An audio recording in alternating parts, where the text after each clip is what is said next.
after trying to prove it won't fall out. And all the men the gargoyles dip long in Irish stout. The whole place is pickled, the people are pickled for sure, and no one knows what they've done more here than they ever would do in a jar. This could be Rotterdam or anywhere, Liverpool or Rome. Rotterdam is anywhere, anywhere alone, anywhere alone.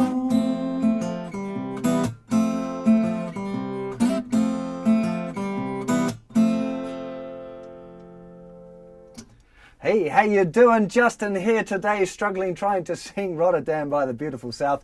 Not only is it a female vocal, but it's also quite tricky to play this one and sing it at the same time. I'm sure you're going to have some fun with it as well. All-time classic acoustic guitar riff, this one. I remember learning this many, many years ago, playing it in covers bands and stuff. Really good fun. So it's a fingerstyle thing. Also means that you should be probably strumming with your fingers as well, which poses some interesting questions. So we're mainly using thumb, fingers 1, 2 and 3. Now for the little intro riff, we're going to be our thumb's going to be playing the bass note, and finger 1's going to be playing notes on the 4th string, finger 2 is going to be playing notes on the 3rd string, and the finger 3 is going to be playing notes on the 2nd string. Now in the little tab in the book I've been using the classical notation, so P for thumb, I for index, M for middle, and A for annular. So I might use some of that terminology as well. It's a really good way around it. I think I'm going to try and stop using fingers 1, 2 and 3 and 4 because that's easier for this hand, right? So P, I, M, A. See if you can get that into your memory for the finger numbers for your picking hand. So the riff starting off with this little C. Kind of like a C and an F chord little riff, and I think this is going to be easier to explain it to you one hand at a time in close-up, so let's do that now. So we start here with the first finger in the 3rd fret of the 5th string. We just play that one bass note. Now the next chord is a little slide up where we're going to use our 3rd finger to slide from kind of the 4th fret into the 5th fret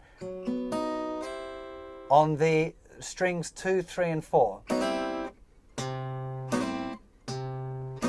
Worth practicing that up a little bit first. Bass, the little slide up.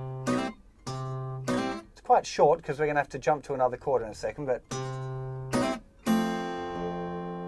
And we're jumping to this little F major 7, just 1st finger, 2nd finger, 3rd fingers on strings 2, 3 and 4. So bass, slide, F.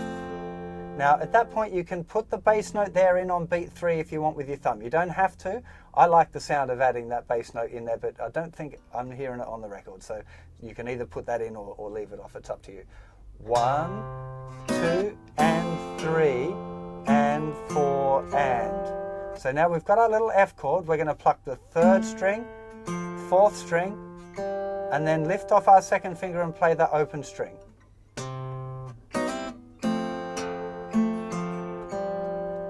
Okay. 3rd string, 4th string, open 3rd string. Then we've got C major 7, so we've got 3rd finger, 2nd finger, open, open. That's the middle 4 strings. 3rd fret, 2nd fret, open, open. Bass, chord, F major 7 again, bass note on beat 3 if you want, and then the little riff again. So C, slide, F, bass.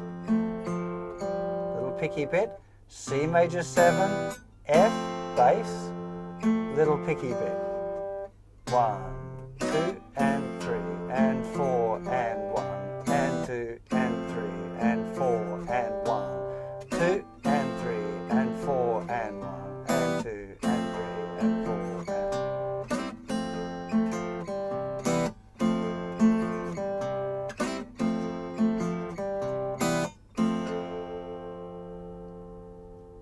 So let's have a look at the picking hand as well. So we're starting off with the thumb playing the bass note, fingers 1, 2 and 3, or the I, M, A, depending on which way you want to think of it, all together, plucking that little slide up, and then plucking the F major 7, thumb playing the bass if you're going to do that, and then M, I, M. And then it's the same pattern again. Thumb, fingers together, bass, M, I, M. 1, 2,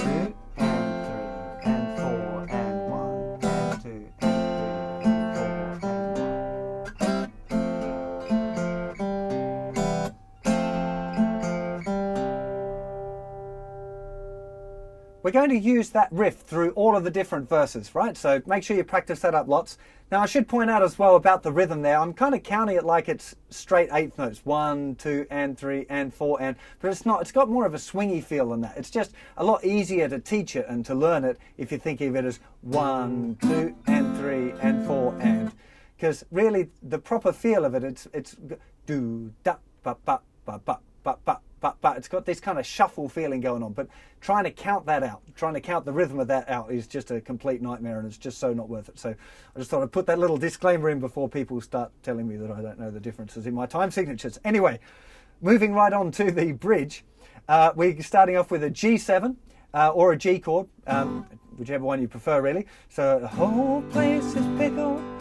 G, 2, A minor, G, 2, 3, 4, C, 2, E7, 2, 3, 4, E7 again. So all of that's pretty straightforward except for the 2-4 bar on the C. So we got G, 2, 3, 4, G, 2, A minor, 3, 4, and then back to G, 2, 3, 4, C, 2, E, 2, 3, 4, 1, F, good, B, right, and we're into the chorus. So it's important that you get that whenever these little 2-4 bars in there. So I'm sure I've mentioned before, if you've seen any of my videos, the big deal is to count along with the original recording. Make sure that you can do that so you get where those chord changes are. Even if you just count 1, 2, 3, 4 and kind of tapping along with it, it's really important that your ear understands what's going on, because when you go to play it, then it'll make musical sense. So strumming wise, just down, down, up, down. With putting a little bit more of a bassy kind of accent on beats 1 and 3. 1, 2, and 3, 4, and 1, 2, and 3, 4. And that would be the pattern I'd recommend. So again, we got G, 2, 3, 4, G, 2, A minor, back to G for a whole bar, and then 2 beats on C, E7, 2, 3, 4, 1, 2, E, A minor to C, A minor to C, A minor to C, 2-4 bar on D7, G, 2, 3, 4, and we got this little riff. So let's go through that again. We got the A minor to C, A minor to C, Rotterdam or C chord, 2-4 bar on D7 to G, 2, 3, 4, 1, 2, 3, 4, right? Pretty simple. Again, we got a little 2-4 bar in there just to throw a little spanner in the works. So make sure you're listening to it and you play along. It's worth definitely with these kind of tunes, play along. Just Rotterdam or anywhere, keeping the strumming real simple. If you can play along with the simple strumming, you'll find it easier when you try and make it harder. We got that nice little riff. Now let's go to a quick close-up. Check out that little riff at the end. So at the end of the chorus here, we've got a G chord, only it's a kind of real simplified G chord. We're using our second finger to play the root note there, the 3rd fret of the thicker string.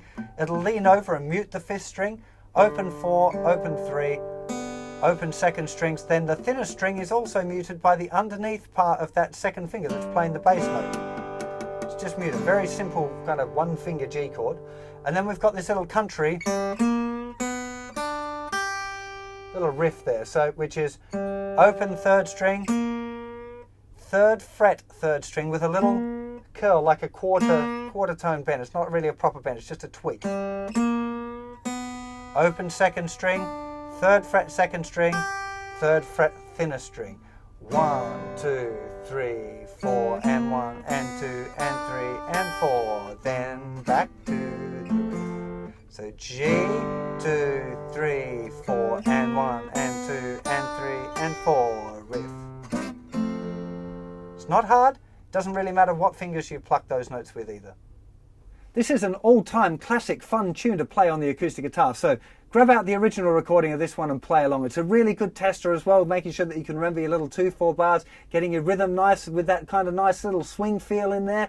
You know, there's lots of good things to learn by playing this tune, because when you're learning songs as well as being good fun to do, it should also try and teach you something, at least. That's why I'm trying to do these particular songs, as well as liking them myself, of course.